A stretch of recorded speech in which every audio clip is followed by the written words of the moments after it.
Greetings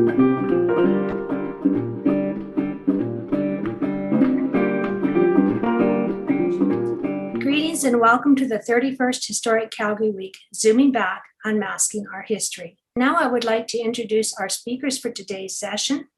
Katie Bakken has been with the Friends of Fish Creek Provincial Park Society since 2010 and is passionate about getting people outside enjoying nature responsibly. Her new position of Community Engagement Manager allows her to combine her education in geography, parks, and environmental education into challenging and meaningful work. Inspired by the findings of recent research on beavers, Katie spearheaded the Fish Creek Beaver Coexistence Project in 2020 and enjoys helping people of all ages and backgrounds to appreciate and value our national icon. Frances Backhouse is an award-winning journalist and author who writes about nature and human history, often exploring their intersections. Her two most recent books, Once They Were Hats, In Search of the Mighty Beaver, written for adults, and Beavers, Radical Rodents and Ecosystem Engineers, for kids 9 to 12, both feature Canada's national animal. She has also written 3 books about the Klondike Gold Rush and 2 others about birds. Frances grew up in Calgary and now lives in Victoria, BC. Visit www.backhouse.ca to learn more about her work. And now for the presentation. Thank you.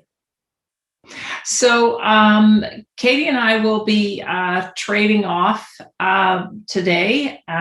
So with the first few slides, Katie will be speaking, and then I'll take over. So over to you, Katie. Okay. Thank you so much, Frances, and thank you, Irene, for the introduction. So as Irene mentioned, this is us. Let's just get to this next slide. So we wanted to start, I know the Calgary Public Library does their land acknowledgement as well, but it's something that the Friends of Fish Creek find is really important, especially as we're on a land base, the Fish Creek Provincial Park. So we'd like to acknowledge that Fish Creek Provincial Park is situated on the traditional territories of Treaty 7 First Nations, the home of the Siksika, the Piikani, the Kainai, the Tsuut'ina, and as was mentioned earlier, the Beaver people of Tsuut'ina, which I find interesting, and the Stoney Nakoda Nations, as well as the Métis Nation of Region 3. So with lots and lots of respect and gratitude for those who have stewarded this land long before settlers arrived, we strive to be good stewards of the land and of the water so that this valley may continue to provide space for our wild relations and for all of us who live and work and play here. Then Frances would like to do her land acknowledgement. Yeah. So since I'm speaking to you from the West Coast, I also want to recognize and appreciate the Lekwungen and Wasanich people on whose unceded territory I make my home and where I'm talking today here in the district of Saanich, just outside of Victoria. And also Katie and I would like to thank the Chinook Country Historical Society for organizing this talk and the Calgary Public Library for hosting. And as Irene mentioned, I grew up in Calgary, so it's always nice for me to visit, even virtually. Okay, so let's talk about hats to habitat creators. Beavers have been around for a very long time, 37 million years to be specific. And they're members of the Castoroides family, the beaver family, which has had dozens of different species have come and gone over the millennia that this family of animals has existed, with a lot of variety. The largest member of the beaver family that ever existed was 60 times, more than 60 times bigger than the smallest member. So I'm just going to highlight a few of these historical antecedents to the beavers we know today. Starting with Castor Castoroides, better known as the giant beaver, and this was the largest beaver that ever existed. Giant beavers were kind of like modern beavers on steroids. This is an estimation. The picture there of me with the beaver up in the Yukon shows how the paleontologists believe this beaver would have looked. So it was nearly 3 times as long and twice as heavy as modern beavers. Giant beavers grew about 8 feet long from nose tip to tail tip and 130 to 220 pounds. So if you compare that to a modern beaver, which is typically about 3 feet long and 35 to 70 pounds as an adult. These giant beavers were huge, but they didn't cut wood and they didn't build dams or lodges out of wood. They ate pond weeds, and so ecologically they were rather like hippos. They are not a direct ancestor of the modern beaver. They actually overlapped with the modern beavers in time and also overlapped with the first humans in North America. So it's kind of fascinating to think that the first people who lived on this continent actually knew these giant beavers in person. Another intriguing member of the historical cast of the Castoroides family is Paleocastor, which was the size of a prairie dog and lived out on the Great Plains. And like a lot of primitive beavers, these beavers were burrowers. They didn't live in water. They dug underground burrows, and their burrows were fascinating because, as you can see from this illustration, they spiraled straight down into the ground, 2 to 3 meter long spiral tunnels down to their burrows. And we know about those fascinating tunnels because they're preserved as trace fossils in some places on the Great Plains, like Agate Fossil Beds National Monument in Nebraska. Another historical beaver is one that is called Dipoides. And it was about 2/3 of the size of our modern beavers. You can see here, these are the ribs and some other fossilized bones of Dipoides. And those little ribs are about the size of pretzels. So it's a pretty small beaver. And these fossils were dug out of ancient peat deposits on Ellesmere Island up in the Arctic. They lived there at a time when the climate was very different than it is today. And so there were actually trees up there. And what's really significant about Dipoides is that about 100 or so pieces of beaver cut wood were found with these fossils, with marks on that wood that shows that the teeth of these beavers cut that wood. There were also some structures which might be dams. The jury's still out on that, but they look suspiciously like dams built of wood. And these are the oldest known examples of beaver cut wood in the world. They're 4 million years old. And they're the only examples of beaver cut wood that are not from modern beavers. But Dipoides is only distantly related to modern beavers. And the way evolution works, it's highly unlikely that a behavior like woodcutting would have appeared independently in 2 different species at 2 different times. So the question is, who was their common ancestor? And that common ancestor would be assumed to be the first woodcutting beaver. Well, a Canadian paleoecologist named Natalia Rybczynski traced back through the beaver family tree, and she found that the line between Dipoides and our modern beaver converges about 24 million years ago. So that means that the first beavers to cut wood probably existed about 24 million years ago. And that's significant because at whatever point beavers started to cut wood to build dams, they also started their career as ecosystem engineers. So this effect of beavers on the environment goes back a long, long way. The only 2 beaver species that we are around today are Castor feber, also known as the Eurasian beaver in Europe and Asia, as the name would suggest, and Castor canadensis, the North American beaver. So they diverged about 1 million years ago. So Castor canadensis is about 1 million years old as a species. They look almost exactly the same. If 2 of them were sitting right in front of you, you would not be able to tell them apart. The differences are very subtle. There are things like a slight difference in the number of chromosomes, some subtle differences in the tail dimensions, the skull volume, and so on. So I'm going to focus on Castor canadensis, the North American beaver, but castor fever comes into the story as well. All of the beavers found in North America belong to this same species, Castor canadensis. And as you can see from this map, where the green shows the historic range of the beaver in North America, they were almost everywhere on this continent.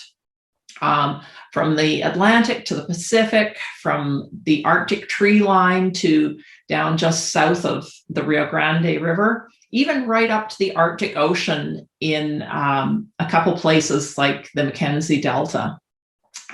So basically, wherever there was wood and water, there were beavers. And humans and beavers have shared this continent for as long as humans have been here. Beavers were here first. So at least 15,000 years of a relationship between people and beavers on this continent. Because beavers were so widespread, there are many variations on how that relationship played out. Many different indigenous cultures that had relationships with beavers. And so we can't make generalizations about the indigenous relationship because it was different in different places. But there are some common themes. One of those is that in most places where beavers occurred in human territory, people usually hunted them. One exception is actually local to Calgary, which is the Blackfeet peoples did not hunt beavers because of their religious significance. But the many other Indigenous peoples that hunted beavers hunted them for a variety of reasons. For food, beaver meat was very important. It has 3 times more calories than most other red meats. And it's also very fatty meat. And so it was a critical source of fat, especially in winter. Because in winter, most animals are very lean. And so it's hard to get fat in the diet if you're living off the land. And beavers provided that important source of fat, especially in their tails where they store fat for the winter. They were also valued for their fur. It's warm, it's water resistant. It was great for trimming hats and mitts and footwear, also used as blankets in some places. Beaver pelts are very heavy to carry around, so more nomadic groups didn't tend to use them in that way. They used them more to trim clothing. And then the teeth, the bones, the tails, the toenails were all used as well. The teeth do a great job of cutting down trees when the beavers are alive, and they also make great chisels as when they're worked into tools. Some people use the teeth, the Coast Salish people and the interior Salish people use the teeth as gambling dice. The toenails were sometimes used to decorate clothing. So all parts of the beaver were used by those who hunted them. Beavers are also clan animals in a number of Indigenous cultures and part of some Indigenous origin stories. So very significant throughout the human history going back in time, and of course still significant to Indigenous peoples today. I'm going to turn things over to Katie for a few minutes to tell you a little bit more about that. Thank you, Frances. So across Turtle Island, just like Frances said, different Indigenous cultures valued beavers in different ways. And so I've learned from a local elder who's really helped us out a lot throughout the Fish Creek Beaver Coexistence Project.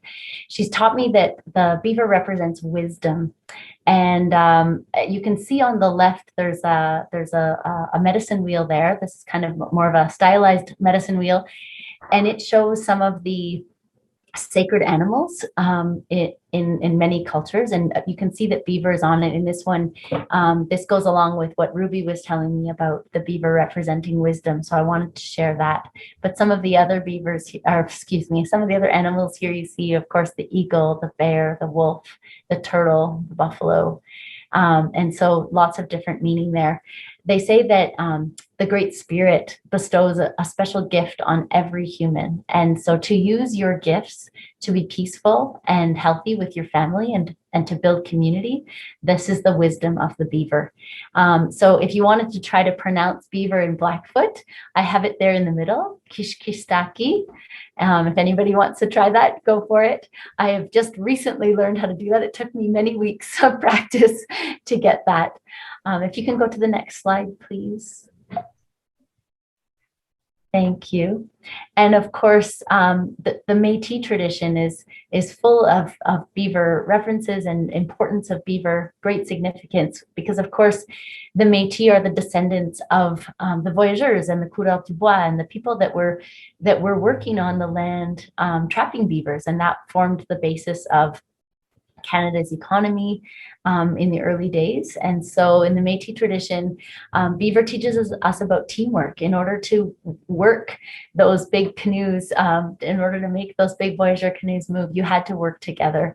And in order to maintain a trap line, you had to work together. So the idea that all input in a project is equal and that every action fulfills a necessary function, those are parts of the beaver that are important. And that everyone in a community is an artist or a designer. So if you're part of the beaver clan or beaver community in the Métis tradition, they say that you're an artist or a designer. Beaver also shows us how to be more productive and industrious, which is always very good. And beaver, one of the things that I have a hard time with procrastination in my own life. And so when I read this, I thought, yes, the beaver is the one that's going to help me to learn how to not procrastinate so much and waste my energy. So those are just some of the things I've learned through this project, working with different local Indigenous elders. And I've reached out through the Calgary Public Library's Elder Circle, I think it's called, in the hopes that I can learn more about the beaver significance to the Nakota and to the Tsuut'ina as well. So thank you. Great to have that perspective on beavers, that historical and enduring perspective on beavers that the Indigenous and Métis peoples offer us. So the relationship between humans and beavers in North America started to change when Europeans arrived. Like North American Indigenous people, Europeans originally hunted beavers for the meat and the fur, also for castoreum, which is a scent that comes from the beaver's scent glands. The beavers use it for marking territory, and people use it in a variety of ways, particularly in perfumes. But then in the Middle Ages, somebody figured out that beaver fur makes a superior kind of felt. So the way the hairs, the long hairs of the beaver have hooks that hook together and make a very durable and very water resistant felt. And that was great for hats. And before the umbrella was invented in the 1700s, having a water-resistant hat was particularly important. And so the most famous of those hats, they came in many styles, but the most famous is the top hat, which was actually called a beaver because they were made from beaver fur. So these top hats were known as beavers at one time. So because of the huge demand for these hats, by 1500, the European beaver, the Eurasian beaver, was almost extinct, but the fur was still in high demand for hats. And little known to the Europeans, there was another continent full of beavers. And when they arrived on the east coast of North America, cod fishermen and whalers, and went ashore, they found this land that was brimming with beavers. And they started to take some of the pelts back to Europe, and the hat makers were thrilled to find a new source of fur. And so although the Europeans came for the cod and the whales, they stayed for the beavers. And by the mid-1600s, the transatlantic fur trade was in full swing. Other kinds of furs were also being traded, but beaver fur was the most important. So how many beavers were there when Europeans first came? Many people have considered that question. We don't know exactly. The estimates range from 60 million to 400 million, but we do know that they were in the headwaters of almost every stream in North America.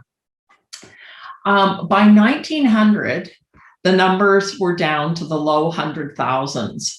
So that's less than 1% of the most conservative estimate of the original population. In just 300 years, a little over 300 years, the beaver population had crashed to almost nothing. They were completely wiped out from most parts of North America and just hanging on by their toenails in other places. And this near extinction was caused by three things. I mean, it's hard to imagine tens or hundreds of millions of animals being wiped out. But because of geography and psychology and technology, this happened. So let's look more specifically about how it happened. So first of all, geography. The fur trade started on the East Coast, and it steamrolled across the continent, moving north and west and to some extent south. And this map shows the primary trapping areas in pink, the secondary in orange, and the tertiary in yellow. And all those black dots are historical trading posts. And the trappers just wiped out all the colonies in one region and then moved on, leaving no beavers behind them. And so that was a big factor in the near extinction of the beavers. Along with that was the psychology, the gold rush mentality, which was there were no restrictions on the trapping. So trappers saw it as, if I don't grab this pelt, someone else will. So there's no point leaving any survivors to breed or to carry on. There were some attempts to regulate trapping in the 1800s, but they were not very effective at that time. And the third factor in the wipeout were changes in technology. So originally, the Europeans were very dependent on their Indigenous partners to provide the beaver pelts. They relied on the hunting and trapping expertise of the Indigenous people who had perfected beaver trapping and killing through use of nets and spears and wooden traps. Different groups used different technology, but they were very good at what they did. But those kind of technologies gave beavers a fighting chance. The Europeans started to import steel traps, and then they started making them in North America. And they started making them better and better. And so as traps became lighter, so they were easier to carry around, became more efficient at killing, it sped up the slaughter. And that really put the nail in the coffin for beavers. Well, with this combination of the rolling fur trade frontier, the gold rush mentality, and advances in technology, by 1900, many people thought the beaver was headed for extinction. This quote, "As to the ultimate destruction of the beaver, no possible question can exist," comes from a book called Castor, and we'll put the link to where you can find that book online in the chat. This book, written by Horace T. Martin in 1892, is a wonderful compendium of what was known about beavers at that time. But Horace T. Martin figured he was writing basically the obituary for beavers. Fortunately, he was wrong. And in fact, beavers did recover, which is one of North America's conservation success stories. As with the downfall of the beavers, this rebound also had three things that contributed to it. First of all, were regulatory changes. So these were changes to regulations on trapping, or actually introducing some regulations on trapping. The government started to bring in licensing and quotas in the early 1900s, the various governments, including the Canadian government. And this was largely driven by public demand led by advocates like the man shown in this photo, who some of you may recognize as Grey Owl, who's an Englishman who came to Canada and refashioned himself as Grey Owl. So originally known as Archibald Delaney, and then later known as Grey Owl. And there's an excellent biography of Grey Owl called From the Land of Shadows by a former history prof at the University of Calgary, Donald B. Smith. And we'll also put a link to that book in the chat if you want to look up. I highly recommend that book. So yeah, regulatory changes were part of what started to bring the beavers back. The beavers themselves were responsible for the rebound through their own capacity for resilience. So once trappers stopped killing every beaver in sight, the species had the biological capacity to recover. There's a couple things. One is the litters could be larger when there was not many beavers around and lots of food for them. So normal litter size is about 2 to 4 kits, but they can have litters as large as 9 kits. So when the pressure was off, they could reproduce quickly. Also juvenile dispersal. So beavers normally leave home at age 2 or 3 and head out into the world to find their own territories. And they can travel great distances, more than 50 kilometers or 30 miles. So they were able to spread out and start recolonizing areas that they had been wiped out from. And then the third factor in the rebound was reintroductions to areas where beavers had been wiped out.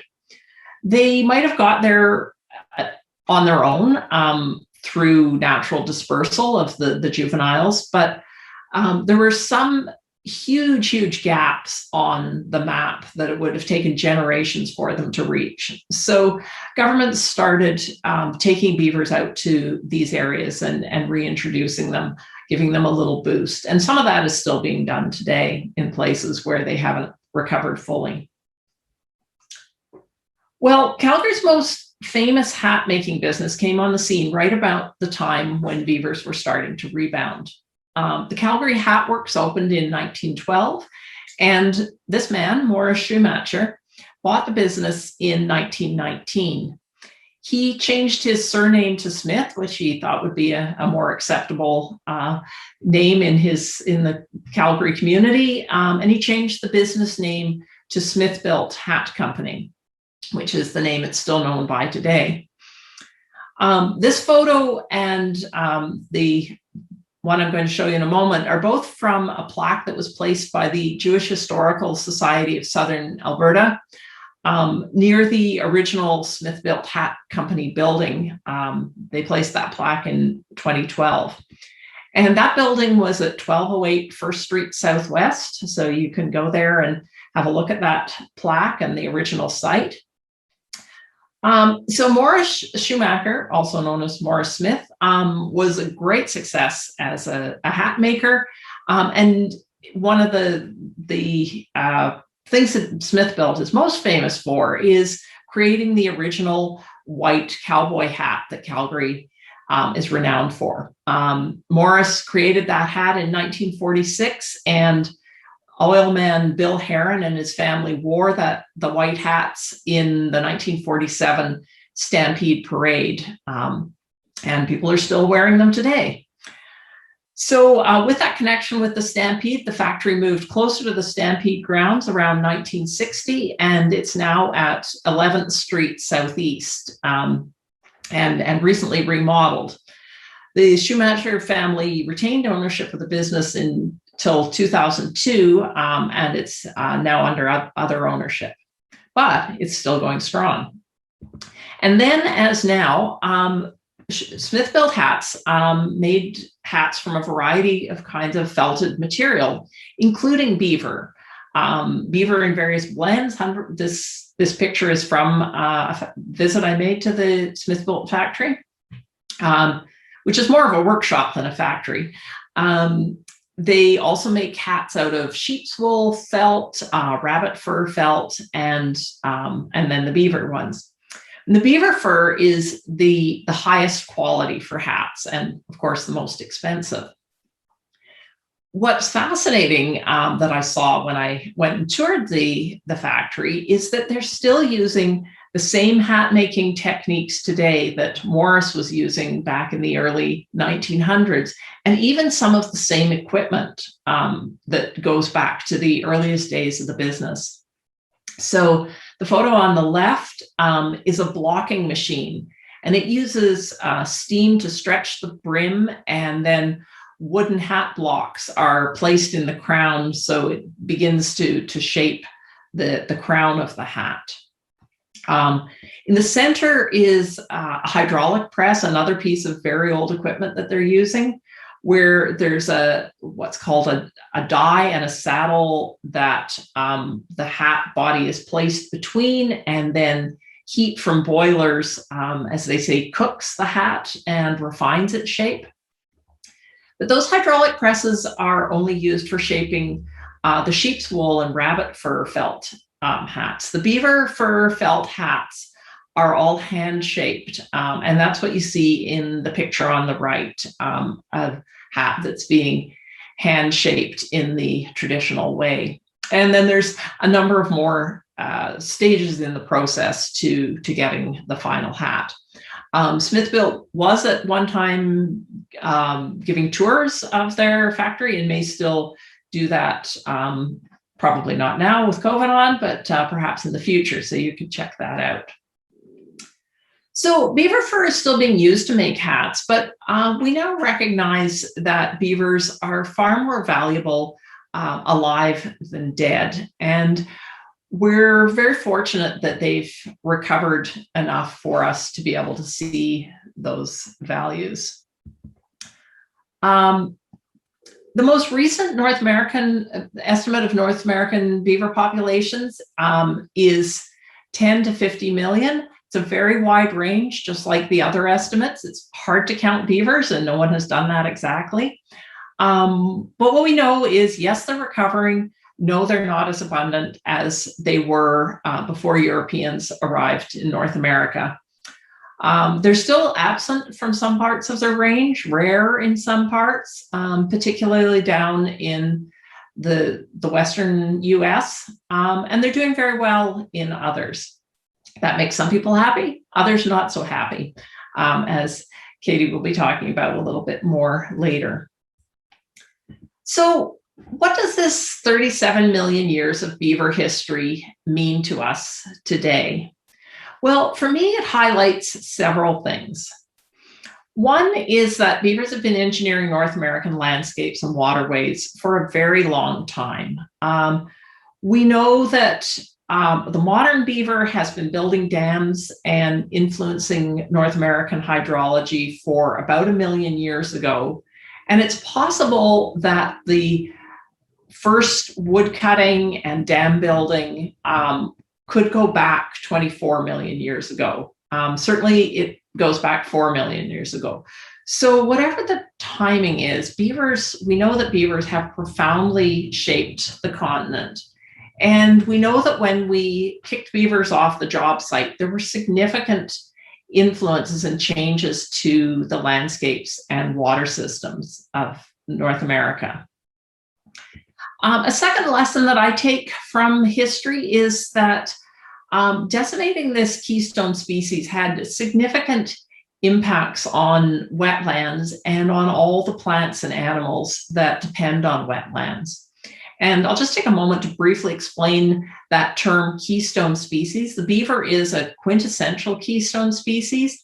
And just like the keystone that supports an arch, a stone arch, and the keystone is the part at the top that holds the arch. If you remove the keystone, the arch collapses. If you remove a keystone species from an ecosystem, the ecosystem that it supports collapses. And so that's what happened all over North America when beavers were wiped out.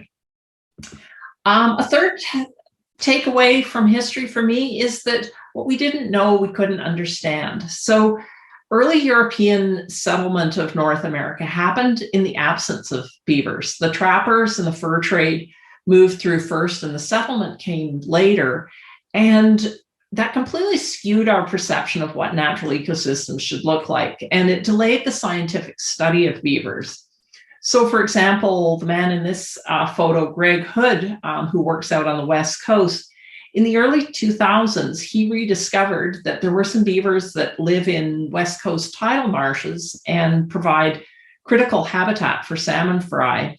And that was information that had just been lost and never recorded by science until very recently. Would have, of course, been known to the original inhabitants, but got lost along the way. Fourth lesson is about conflict, that it's mostly over territorial ownership and use. It's not that there are too many beavers, it's that while the beavers were absent, we humans took over a large portion of their habitat. We drained it, we paved it, we built on it, and otherwise rendered it unfit for beaver use. And so now, as they're coming back, as beavers move into places that are still habitable, we're often at odds about what's going to happen with that land and that water. And finally, beavers are incredibly resilient. They're not going to go away. And it's increasingly clear that we have a lot to gain by having beavers around as habitat makers, as community builders, as water stewards. And so we need to learn to figure out how to coexist. And with that, I'm going to turn things over to Katie so she can tell you more about how these lessons from history are being applied in Calgary. Okay, so like Francis was saying, in the absence of beavers, we tend, we took over. So we humans, we tend to build along waterways, and that makes sense, right? When you're building a homestead, you need water. When you're farming the land, you need water. And so we built along a lot of waterways. But the problem is, so do beaver. And that's where the conflict is that Francis was mentioning. So beaver activity in and of itself can cause flooded pathways because beavers require a certain depth of water to survive winter. So it's really, really important for them. If they can't survive the winter, then there's no point in them setting up shop.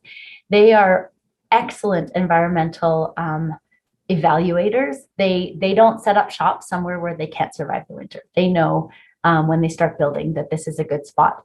So this is a spot in Fish Creek Provincial Park that actually this place where you see these cyclists is actually closed to the public, but you can see that the public is not really heeding that closure. Not only the people in the picture, but you can see the wet tire tracks on the ground.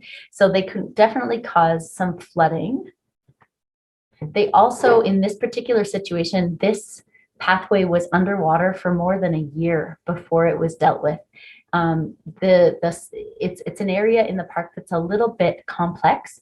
It has a City of Calgary stormwater disposition, so stormwater infrastructure right next to the pathway, but also provincial parkland. And so the city was sending down maintenance staff to break the dams every day, but of course, or 2 times a week. That costs a lot of money, and it's not very effective because the beavers just rebuild. And so this area was underwater and sometimes drained and then built right back up again for more than a year. And what happened, you can see in the picture here, there's actually a hole in the pavement, and it was submerged under the water. And this is why the pathway got closed.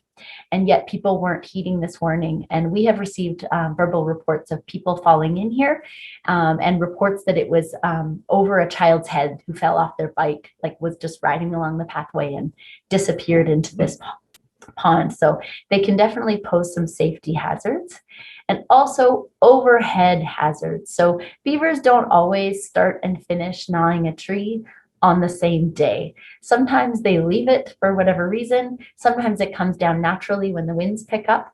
But as you can see, this is a sizable tree. This is also in Fish Creek Provincial Park.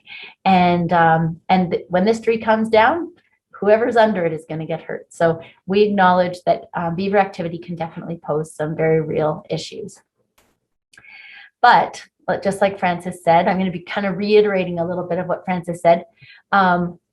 We are grateful now to people like Dr. Emily Fairfax and Dr. Sherry Westbrook and Dr. Glynis Hood, who have taught us so much about beavers, and many other researchers as well. These are just 3 of my favorites personally. And so we have all this knowledge about beavers. And then now the next step is we have people like Francis writing books.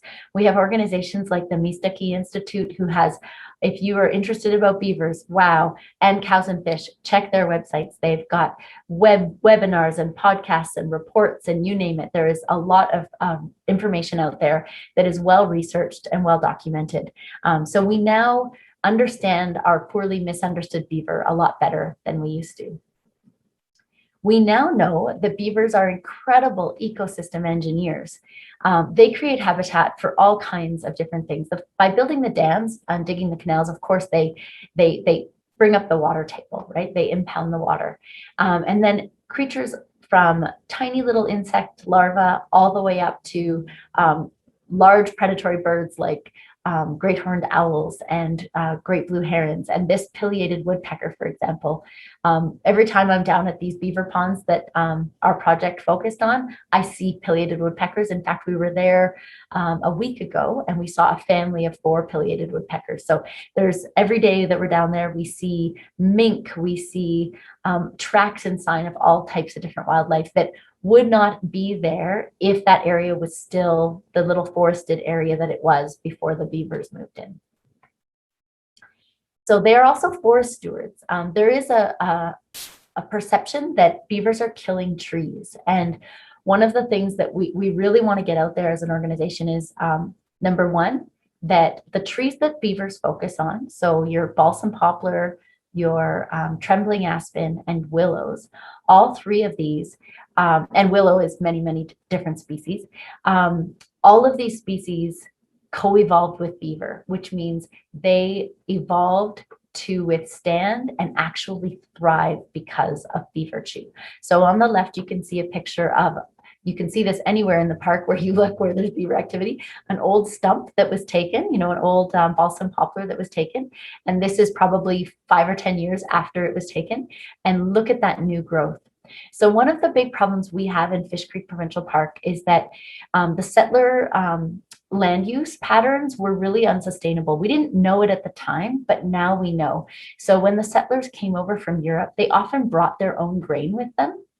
They figured, if we're bringing our own cows, might as well bring our own grain because what we have in Europe is the best. But what we've learned is that smooth brome grass that they brought over is now an agriculturally introduced species, and it's taken over across much of the grasslands of Fish Creek Provincial Park, meaning that most of the native species, including things like balsam poplar, are not able to withstand it. And you think, how could a tiny little grass outcompete a tree? Well, here's the answer. So balsam poplar are, they've evolved to do their seed dispersal at exactly the same time of year as high water. So when you have your spring flood, your heavy rains in June, and when creeks breach their banks and the water dissipates out onto the floodplain, it brings with it mud. So when that water recedes, there's fresh, wet mud on the ground, and the poplars know that's the time to set their seed. So you see all those cottony seeds flying through the air. They eventually land, hopefully finding wet mud to land in. And in Fish Creek Provincial Park, after the 2013 floods, this is when we started really investigating the poplar regeneration problem in the park. And so we were out looking for balsam poplar babies, and we found tons of them in September 2013. They were everywhere along the riverbanks. And then we went back the following year, and sadly, they had all been choked out, almost all of them. And so when you're down in the river valleys, you'll notice anywhere in Calgary, but in Fish Creek specifically, when you walk or cycle along the river valleys, you'll notice many balsam poplar trees, and they're all the same age. You'll see a riparian forest that's got many like very large trees, but if you look closely, you won't see a lot of different aged trees. And so by taking some of those trees and allowing those trees to resprout, that is automatically diversifying the age class of the forest. And that tree, because it started as a stump, it has a healthy root under it. And so it will withstand the smooth brome grass because it's already taller than it. So that's a really interesting thing that a lot of people don't know. Beavers are actually amazing foresters. Another really cool thing that a lot of people don't know, and I wish I had a picture of this to show you, is that beavers, not only do they take down small branches like willows, they eat the cambium under the bark. So they will take those down, they will take them down into their pond, and they actually plant the cuttings in the mud at the bottom of the pond. Some of them, they just float in an area. It's like their most sustainable refrigerator ever. And that's what allows them to survive the winter. But some of those cuttings root and create new trees. And so they're planting trees, they're diversifying the age class. We should say thank you to beavers. As you've noticed, the climate is changing. We're having more and more wildfires, more and more floods, more and more drought. And research is showing that beavers can be excellent allies when it comes to climate change. For smaller floods, beaver dams can act as a speed bump in the waterway, slowing the flow. They can also bring the water table up. So a lot of Fish Creek actually is deeply incised, which means the creek bed is much lower than the actual riparian area next to the creek. Excuse me. And so beavers, by building dams and slowing the flow of water, that brings sediment into their ponds, which can actually increase the height of the base of the creek. So over time, they can bring creeks back up to where they should be, which is pretty incredible. It would cost humans a lot of money and labor to do that, but beavers do it for us for free. And when that water can access its floodplain, once it's not incised, then it can dissipate its energy and decrease downstream bank erosion, which is also really important.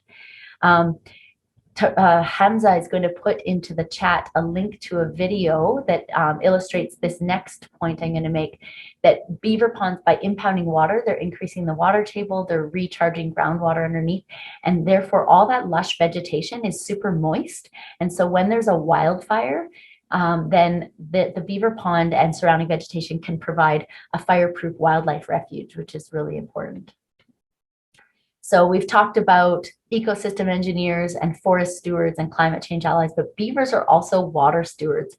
Our municipalities spend a lot of money paying very, very educated people to manage our water, and beavers do a lot of this work for free that can complement the work of those water professionals. So they slow the flow of water. Of course, I've already talked about how that allows the dirt and sediment in the water to settle out, but the vegetation that will naturally grow around a beaver pond over time, it co-evolved with beavers as well, and with water, and their root systems purify the water.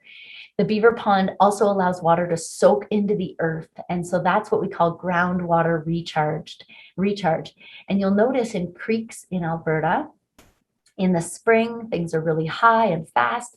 And in late summer, sometimes our creeks are so low that a fish couldn't even swim through it.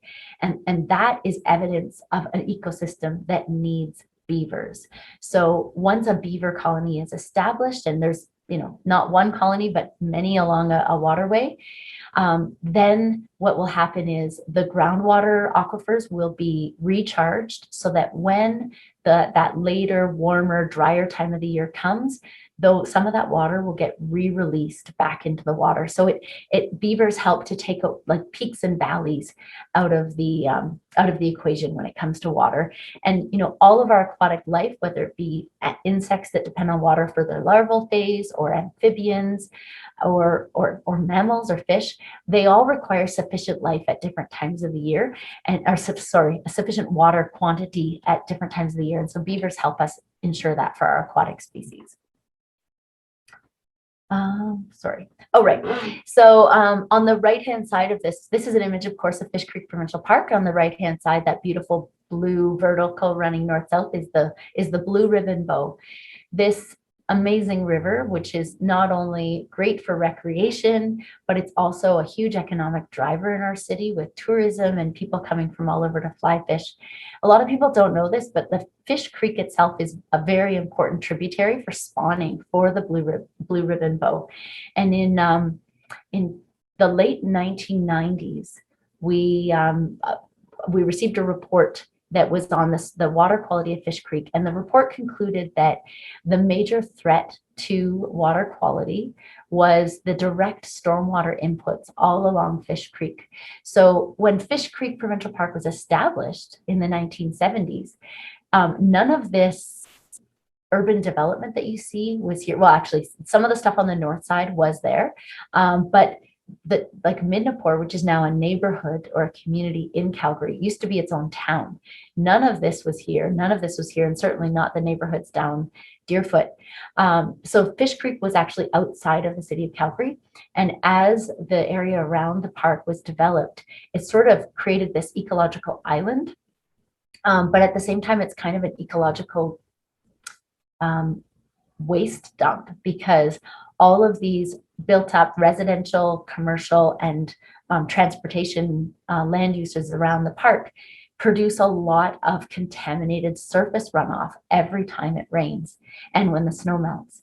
So there were many direct stormwater inputs into Fish Creek along here. And it concluded that if that stormwater wasn't changed, Fish Creek could be biologically dead in a matter of 10 years. And so that was a big wake-up call. Being a provincial park, the provincial government worked together with the city of Calgary, and that's whose stormwater it is. And they developed these incredible stormwater management complexes all across the park. Now, there are a few places in the park where stormwater complexes just couldn't be built because of the topography of the land. So one example of that is near Canyon Meadows and Acadia Drive. Right there. So here's a picture of that same intersection. So here's Canyon Meadows, here's Acadia Drive. And the green line, so the blue and this green, show the historic main stem of Fish Creek. When I began working for the Friends of Fish Creek in 2010, we were running a water quality monitoring project. So that little purple circle there shows where our sampling site was. And every year we were sampling this site from April to October. And when at the end of the project, 7 years in, we hired a consultant to do some data analysis. And he called me up one day and said, "Katie, what is happening at site 4? And I said, "Oh, well, it's downstream of a stormwater outfall. So that's this red star here. It takes water from this whole neighborhood and Canyon Meadows.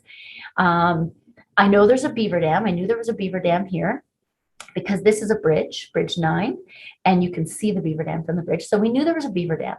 But what we hadn't realized until after the project was over and we started looking at aerial photos was that this beaver dam was strong enough to impound all this water, push the water back up, and cause Fish Creek to find a new route. And so this is Fish Creek's new route. And we didn't know this. And at the flood of 2013, I wonder why this bridge got taken out, because we didn't realize that Fish Creek was aiming right at the north bank of that bridge. And so this north bank just went boop, and it's out. So the beavers literally built us a stormwater management pond without us having to spend a penny in an area where the topography just didn't allow it. We couldn't build one here because the creek was here. So that's a really great good news story. I call that a gift from Beaver. So another part of the park where Beaver, this is where our project took place, down in Marshall Springs. So there's a stormwater complex up on top of the hill right here. So if you ever want to visit here, just take Fish Creek Boulevard and you'll see a big day use area parking lot here just off Fish Creek Boulevard. So there's 3 stormwater ponds here that are beautiful and full of beavers. There's 2 beaver lodges. And then the stormwater takes a turn down the hill here, and it's supposed to rejoin Fish Creek over here. Well, the beavers plugged a culvert down here and built some dams, and the stormwater was no longer going where it was going, where it needed to go. And so that's where you see this picture I showed earlier. Is the culvert is just up here, and then this is flooding from a beaver dam. The other thing they were doing around the ponds up above, well, and down below too, but way more up above, is they were taking down a lot of trees. And so park staff were receiving a lot of complaints about beaver activity in the area. So at the time, the Friends of Fish Creek were not involved in beaver activity or beaver management in the park. But it just so happened that in fall 2019, I got to attend the Beaver Institute's Beaver Symposium, and I heard Frances Backhouse speak. And I just started thinking, she's right. Like, we developed all this land when the beaver populations were low. We need to change this. We need to welcome the beavers back. So at that conference, we joined forces with our colleagues in parks. We talked to a potential funder who had a grant that was open. Applications were open for 1 more week. And so I quickly whipped up a grant application and off we went, and we got approved for the Fish Creek Beaver Coexistence Project. So this past September, this is what we did. This is that area where the cyclists were. So here's the hole in the pavement. And you can see that, there was a lot of flooding. All we had to do was put in a simple pond leveler that took water from this pond and sent it over the dam. And within an hour, the pathway was dry. It was quite incredible. The second thing, well, we installed, in this project, there are 3 pond levelers that were installed. This is just the main primary one, and then 1 culvert exclusion fence. So that's, wrong way. That's right here. So here's a place in the park where there was a culvert here to go under the pathway. And as you can see, it's nicely flooded. So all we did, there's the culvert now. You can see it. We took out a little bit of vegetation that was growing on top of the culvert. And then we put in some fencing to gently ask the beavers to not dam this culvert anymore. And then we put in some pond leveling pipe. And there are 2 other constructions just like this. So it's a combination fence and pipe system. But again, with about $1,000 worth of materials and about 6 people working for about 4 hours, we were able to build this. And within an hour, the water level was down and the pathway was dry. So coexistence means that everybody can win. And that's the really important thing. Now, we recognize that coexistence isn't always possible. So we have to keep that in mind, that it's something that can work in certain situations and can't work in others. I wanted to show this picture because this also shows some tree wrapping, which is another part of beaver coexistence. You do let them take some trees, but you choose the ones you want to keep and you wrap them so that the beavers take what they need and we take what we need. So it's all about perspective. And we've learned from the history that Frances went over that, when beaver populations collapsed, many ecosystems suffered, and in some places, entire ecosystems collapsed. And some of those ecosystems are still recovering. So it's time for us to change our perspective about beavers. We know better now, so we ought to do better. And we just want to say thank you to the Chinook Country Historical Society and the Calgary Public Library, and also to our project partners on the Fish Creek Beaver Coexistence Project. We couldn't have done this without many, many people taking part. Thank you so much, Frances and Katie, for this wonderful presentation. I truly enjoyed everything that you said, and Thank you for all the work. I hope more and more people just become aware how much beavers, like any other animal, actually help us and how we need to help them. Wonderful presentation. Thank you. And I would like to invite our audience now to send us the questions or comments. I'm sure that there are some thoughts you would like to share and discuss. We do have one question for now from Elizabeth. Are there beavers at Marshall Springs this summer? I have a picture of relatives in a homemade boat there in 1919. Oh, wow. What a gem. I would love to see that picture. If you're willing to scan it or take a photo of it and email it to katie@friendsofishcreek.org, I would love to see that photo. Yes, there are definitely beavers at Marshall Springs. I believe there are 2 colonies in the upper ponds. So when you park at the Marshall Springs day use area, you just walk down the hill. It's quite a steep hill, but yeah, if you can walk a kilometer or so, then you can make it. There's a nice trail around those ponds. And if you go down lower, there's even more colonies.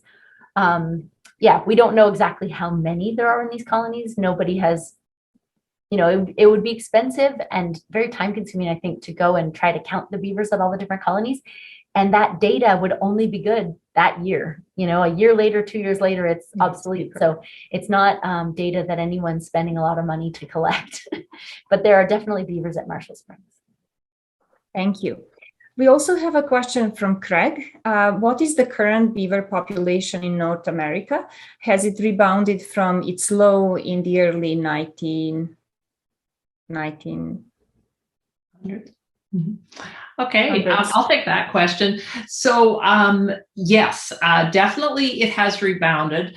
But as Katie was saying, it's difficult to count beavers. So we don't know exactly what the starting point was. The estimates are between 60 million and 400 million, which is a huge range. 400 million is probably on the high side. 60 million, definitely there were that many, possibly more, probably more.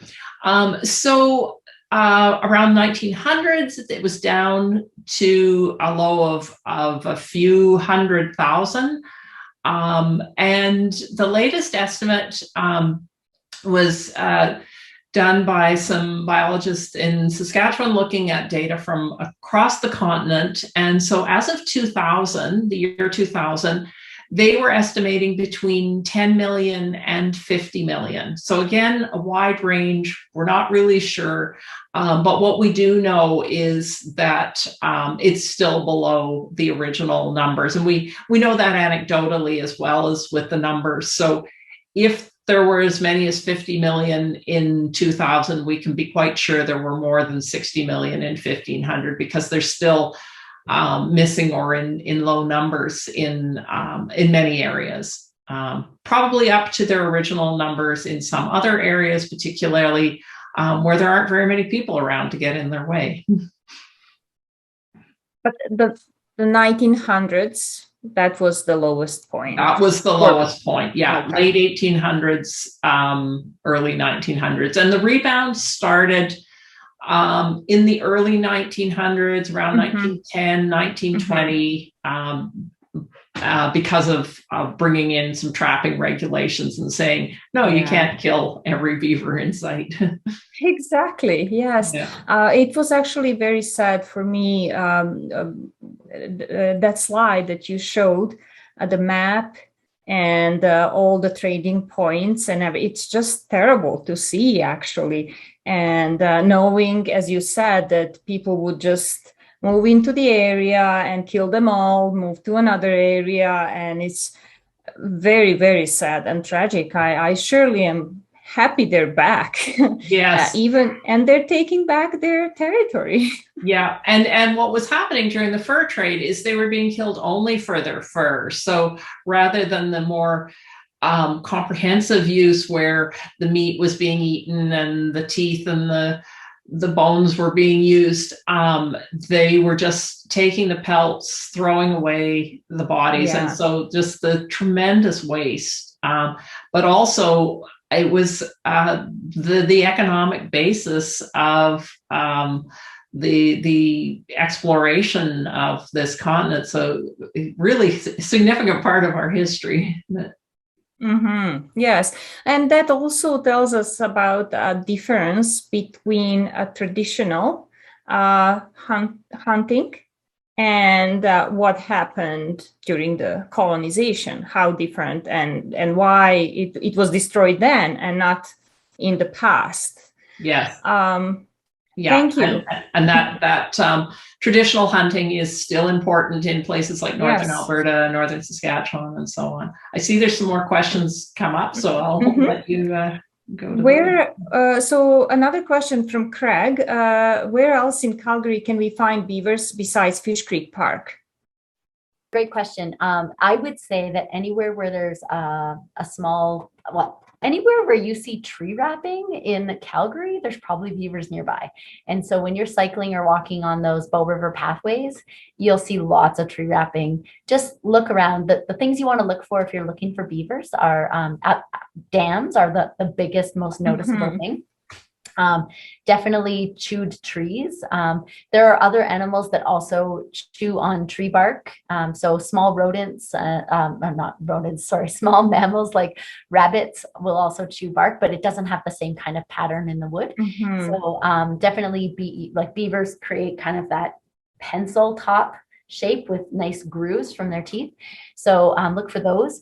You can also look for, if you're near a wetland or you see a pond, look on the surface of the water and see if you see little branches sticking out. That could be evidence of their food cache. That's mostly noticeable in the fall when beavers are starting to stock up for the winter. You can also find what's called drag marks or drag trails, and that's where the beavers go in and out of the water. So their tail, their hands, they make marks on it, but also when they're dragging trees and branches down, you'll see wet mud and things like that. One sign of beavers that, if you're this close, you already know you're in a beaver pond, but along the edge of their ponds, along the dams, you will find little mounds. So they'll mound up dirt in a little spot. The dam is only this high, but they'll mound up a little dirt and then they'll put some of their Castorian scent on it so that it marks their territory for other people. But like I said, if you're that close, you already know you're in beaver territory. And Weasel Head area? Yeah, I was just going to say one of my favorite places to see beavers when I'm in Calgary is the Weasel Head area at the north end of Glenmore Reservoir.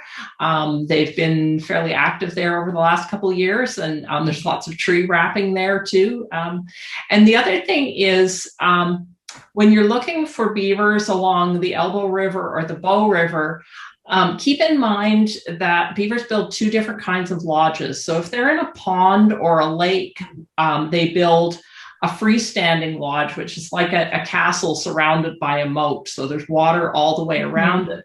But along rivers, because they can't dam the river and create that kind of pond, big rivers like the Elbow and the Bow, they build bank lodges. So what you're looking for a lodge there is a big pile of sticks that's against the bank. And so their entrance is still underwater. They're coming and going from the riverside underwater. But it's not quite as obvious as one of those freestanding lodges that's out in the middle of a pond or a lake. But they're there along the Elbow and the Bow.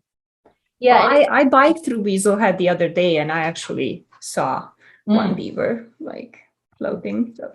Just to add to that, if you're looking for beavers, if you're going out on a trek, the best time is at dusk. And so unfortunately for me, I would love to take my 4-year-old out in the fall, but it's 8 o'clock at night, which is after his bedtime.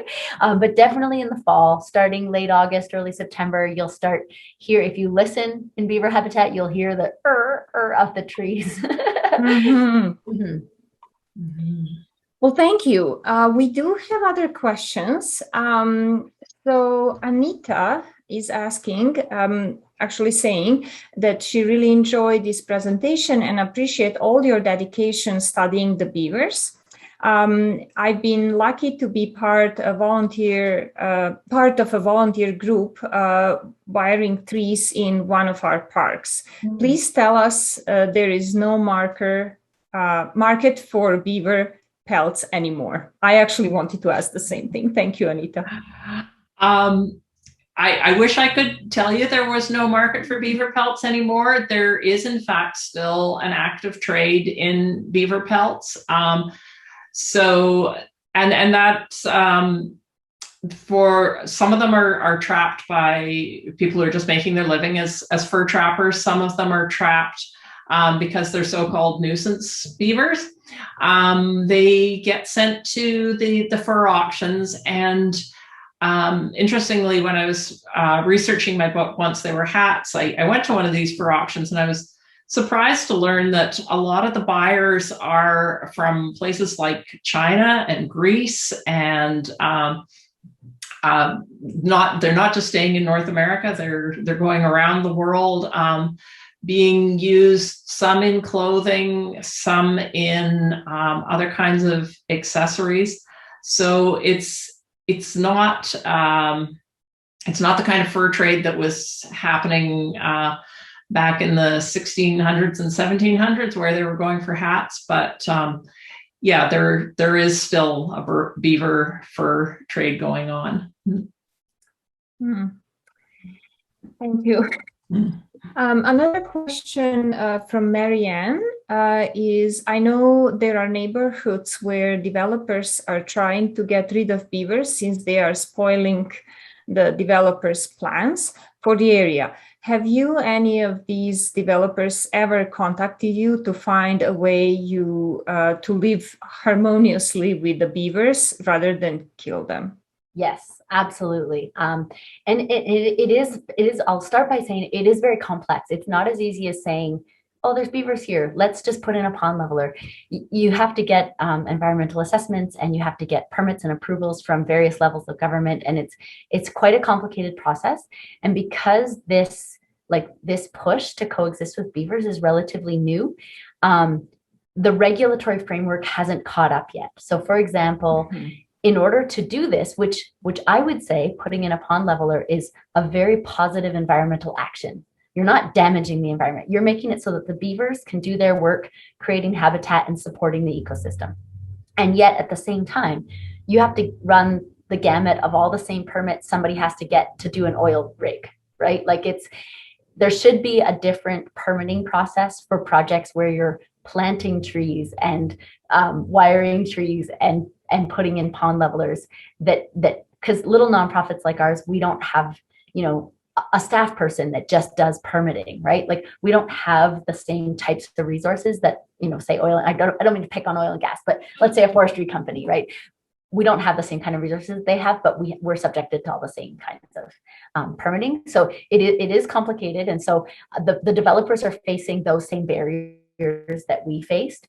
And as part of the Fish Creek Beaver Coexistence Project, once our installations were in place, we hosted a tour that was free for any land managers. And we spent hours and hours on the phone calling First Nations and local municipalities and various levels of government to say, anybody who works for you in a capacity managing the land and potentially managing beavers, we'd like to invite them to this Working with Beavers walking tour, where in 3 hours they got to see the kind of damage that beavers are wreaking on the land, and also see the simple fix that they can do to be able to remedy the situation. So we did have about 15 people take part from various levels of government and businesses took part. And actually one of the Calgary neighborhoods, I won't mention it, that was in the news this fall for trapping beavers in their stormwater system, they sent a representative to that, and we connected that person with Ubetula Environmental, who was our wildlife consultant on ours. So we're putting the dots to connecting the dots and putting people together, and we're crossing our fingers that those neighborhoods and developers will begin to do it a new way. But we've also gotten calls from them saying, we're trying, but the City of Calgary system doesn't make it very easy either. So we're also working with the City of Calgary to try to streamline that process and make this something where, if somebody wants to do it, they can just do it, rather than you want to do it, you need to hire this person and you need to get this permitting a process done. It needs to be simpler than it is. So we're all trying to work on that.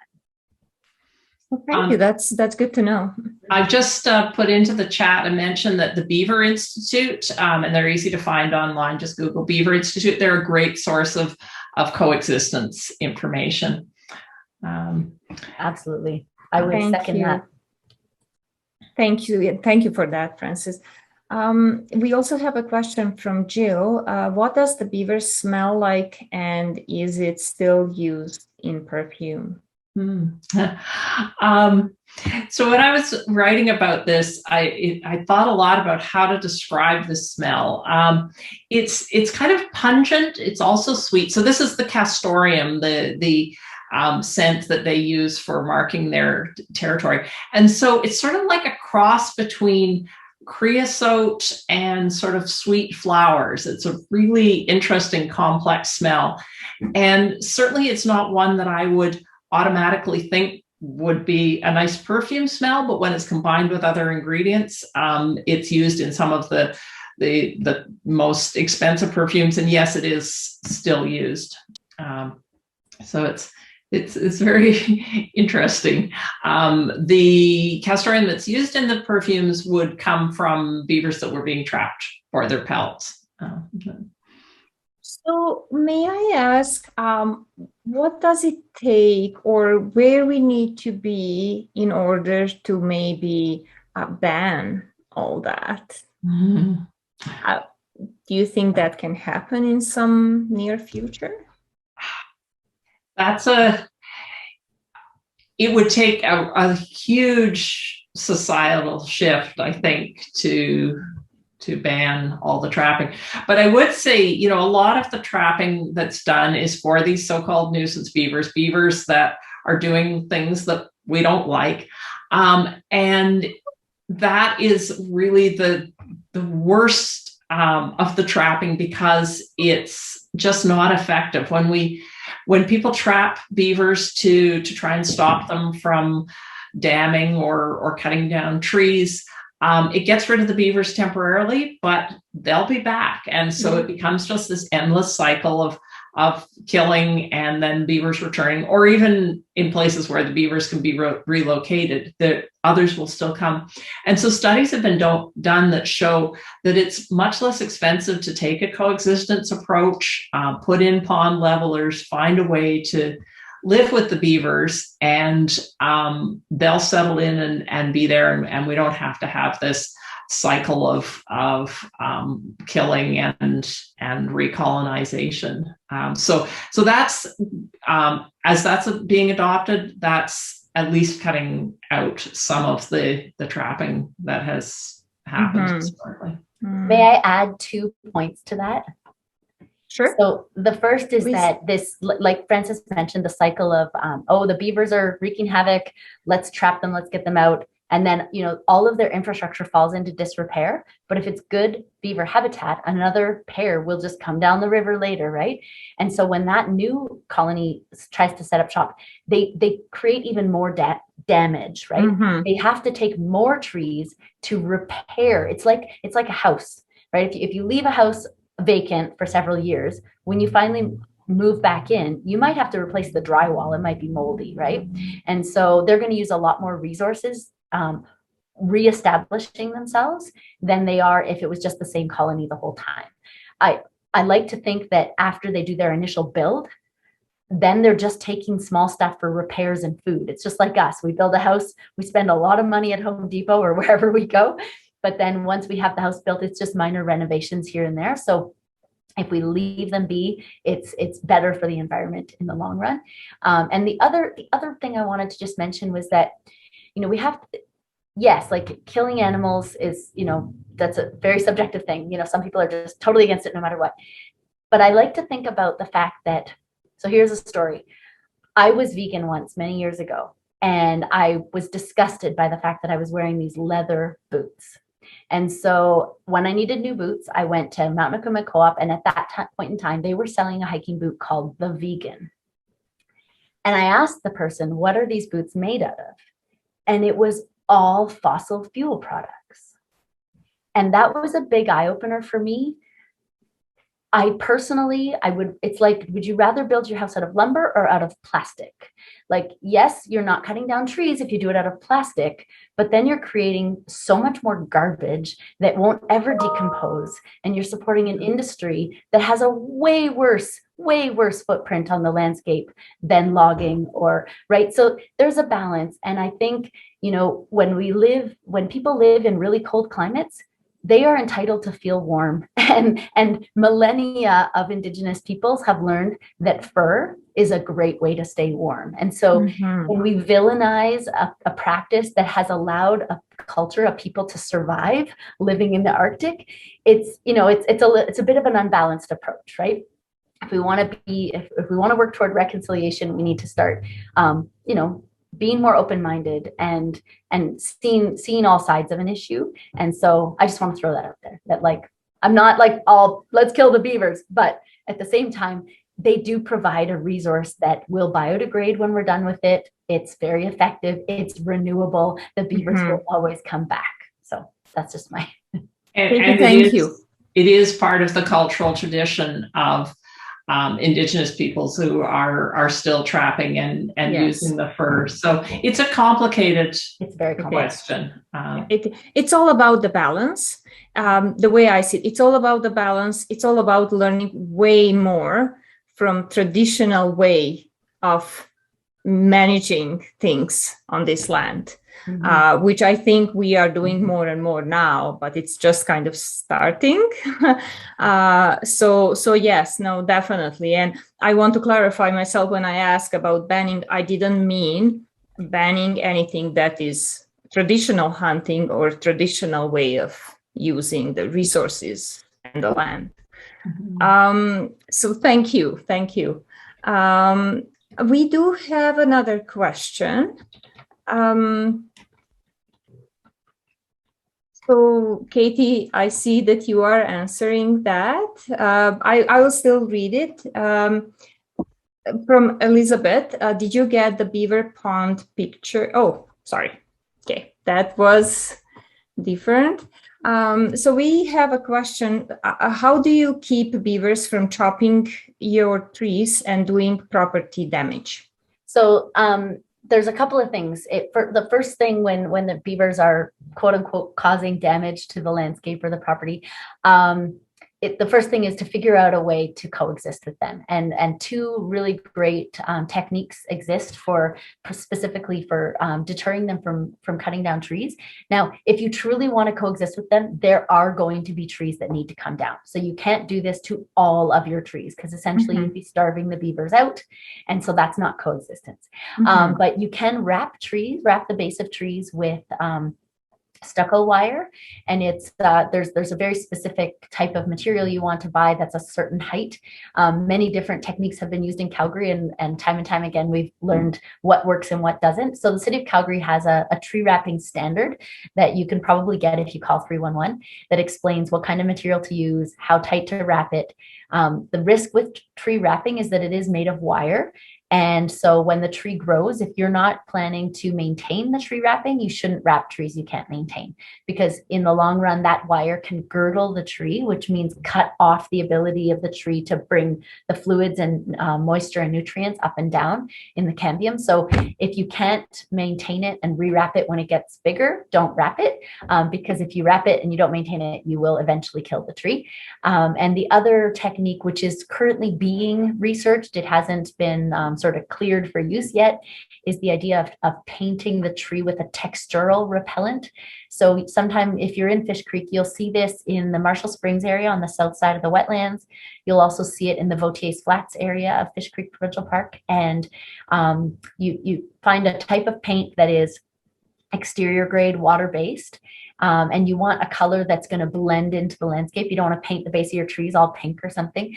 And so you add sand to that paint, and then you paint the trees. So when the beavers try it on, they go, "Oh, I don't like that." What I'm wondering is, how long it's going to take for the beavers to figure out, oh, okay, it's just unpleasant for the first few gnaws, and after that, it's just normal wood. So it may not be as effective in the long run. And also beavers, they're doing these pilots in Fish Creek, and they have taken some of the trees that have the textural repellent, so it's not 100% effective. And they think over time you might have to repaint the trees because the sand will eventually like flake out, Yeah, so Mistake Institute is doing work on that. So they would be the people to talk to if you want to learn more about textural repellent. And the same person commented on that, like that's why they see the white wraps. Oh, so the trees. white wraps, if you're talking about the like it's usually used on very young trees, and it's like a very thin roll that it spirals up the tree. Mm-hmm. It grows with the tree a little bit. So that is not meant to deter beavers. I believe that is meant to deter small mammals like rabbits and other mammals that might chew the bark of trees under the snow in winter.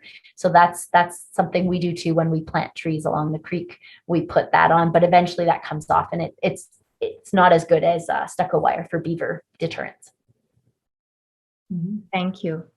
I believe the city of Calgary has a video on their website in the beaver section on how to do tree wrapping for beavers. Awesome. Just really good. Thank you. And I would like to thank you again for the wonderful presentation and conversation. And thank you everyone who joined us.